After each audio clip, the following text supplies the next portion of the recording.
గత భాగంలో మనం చూసింది కథలో ఒక పెద్ద మలుపు. అర్జున్కి తన అసలు వారసత్వమేంటో తెలిసింది. ఆ నిజం తన ప్రపంచాన్నే తలక్రిందులు చేసింది కదూ. కాని అదే నిజం తన ముందు ఒక కొత్త సవాల్ను కూడా నిలబెట్టింది. సరే, ఈరోజు విశ్లేషణలో ఆ సవాలే అర్జున్ను ఒక సంరక్షకుడిగా ఎలా మార్చిందో చూద్దాం. ముందుగా తన వారసత్వంలో ఒక భాగాన్ని చూద్దాం. అతని తల్లి ఆమె ఒక మామూలు మహిళ కాదు, ఒక మహాశక్తివంతమైన మాంత్రికురాలు. ఆ మంత్రశక్తి అంతా ఇప్పుడు అర్జున్ రక్తంలో నిద్రాణంగా ఉందన్నమాట. ఇక రెండోవైపు తన వారసత్వంలో మరో కీలకమైన భాగం అతని తండ్రి. ఆయన కేవలం ఒక యోధుడు మాత్రమే కాదు, ఆయన డ్రాగన్లకు సంరక్షకుడు. ఇప్పుడు ఆ పవిత్రమైన బాధ్యత అర్జున్ మీదకు వచ్చింది. చూశారా, ఒకవైపు మంత్రం, మరోవైపు సంరక్షణ. ఈ రెండు భిన్నమైన శక్తులు ఇప్పుడు అర్జున్లోనే ఉన్నాయి. అవి బయటకు రావడానికి సరైన సమయం కోసం ఎదురుచూస్తున్నాయి. ఆ సమయం వచ్చేసింది. రాజభవనం బయట ఒక పెద్ద గర్జన వినిపించడంతో రాణి చెప్పిన మాటలు నిజమయ్యాయి. అతని మొదటి పరీక్ష మొదలైపోయింది. ఇక్కడే అర్జున్ ఒక నిర్ణయం తీసుకోవాలి. భయపడి వెనక్కి తగ్గాడా? లేదు. భయాన్ని పక్కనపెట్టి తన వారసత్వాన్ని అంగీకరించి ఆ తెలియని ప్రమాదంలోకి అడుగుపెట్టాడు. అతను అడుగుపెట్టింది ఏదో సాధారణ అడవిలో కాదు, అది ఒక మాయావనం. అంతా మంచు కమ్మేసి ఉంది. ఆ పురాతన చెట్లు ఏవో రహస్యాలు దాచుకున్నట్టు నిశ్శబ్దంగా నిలబడి ఉన్నాయి. ఆ నిశ్శబ్దాన్ని ఛేదిస్తూ ఆకులు కదిలిన శబ్దం. అది గాలికి కాదు. అప్పుడే అర్థమైంది, ఆ అడవిలో తను ఒక్కడే లేడని. ఉత్కంఠ పెరిగిపోతోంది. ఉన్నట్టుండి ఆ చెట్ల మధ్య చీకటిలోనుంచి రెండు ఎర్రటి కళ్ళు మెరిశాయి. ఒక్క క్షణం అడవిలో ప్రతి శబ్దం ఆగిపోయింది. ఎదురుగా ఉన్న ప్రమాదం తన ఉనికిని చాటుకుంది. ఆ కళ్ళు ఎవరివో అర్జున్ ఊహించే లోపే భూమి కంపించేలా ఒక ప్రళయ గర్జన ఆ అడవినంతా కదిపేసింది. ఆ నీడల్లో దాక్కున్న జీవి ఇప్పుడు తన పూర్తి రూపంలో బయటకొచ్చింది. అదొక భారీ డ్రాగన్. దాని ఎర్రటి చర్మం నిప్పులా మెరుస్తోంది. శ్వాస తీసుకుంటే చాలు అగ్నిసెగరు వస్తున్నాయి. గాలంతా సల్ఫర్ వాసన.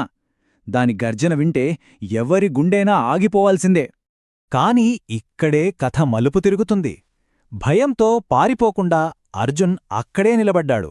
సరిగ్గా ఆ క్షణంలోనే అతనిలో నిద్రపోతున్న వారసత్వం మేల్కొనడం మొదలయింది.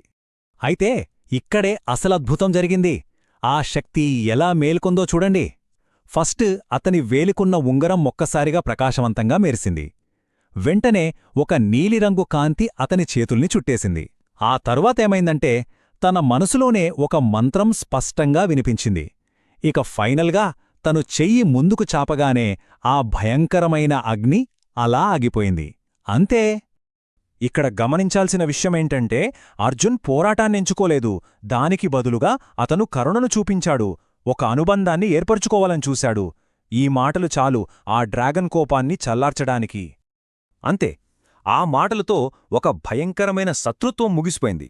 దానికి బదులుగా ఊహించని చాలా శక్తివంతమైన స్నేహం మొదలైంది.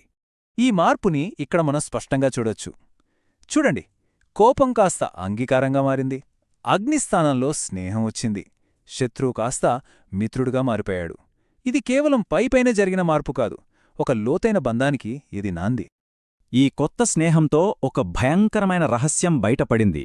ఆ డ్రాగన్ చెప్పిన రహస్యం డార్క్ స్టార్ శాపం. ఈ చీకటి మంత్రంతోనే అర్జున్ తండ్రి తన జీవితాంతం పోరాడారు.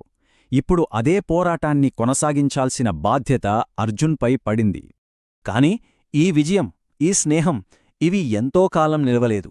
వాళ్ళిద్దరూ కలిసిన మరుక్షణమే ఆకాశంలో ఒక కొత్త ముప్పు, ఒక చీకటి తుఫాను రాబోతుందన్న సంకేతాలు కనిపించాయి. ఇప్పుడు తలతెత్తే మొదటి ప్రశ్న అత్యంత భయంకరమైనది. ఆ వస్తున్నది డార్క్ స్టార్ ప్రభావం మాత్రమేనా, లేక డార్క్ స్టారే స్వయంగా వస్తున్నాడా? మరో ప్రశ్న, అప్పుడే పుట్టిన ఈ స్నేహం, ఈ బంధం రాబోయే ఆ పెనుతుఫానుని తట్టుకునేంత బలంగా ఉందా? వీళ్ళిద్దరూ కలిసి ఆ చీకటిని ఎదుర్కోగలరా? లేదా ఇప్పటిదాకా మనం చూసిందంతా జస్ట్ ఒక చిన్న పరీక్ష మాత్రమేనా? ఒకవేళ ఇదే ఆరంభమైతే మరి అసలు యుద్ధం అదింకెంత భయంకరంగా ఉండబోతోంది? చివరికి మనం అర్థం చేసుకోవాల్సిందేంటంటే ఇది ఒక సాధారణ బాలుడి సాహసగాథ కాదు. ఇది తన వారసత్వాన్ని స్వీకరించి తన బాధ్యతను గుర్తించిన ఒక సంరక్షకుడి ఆవిర్భావం.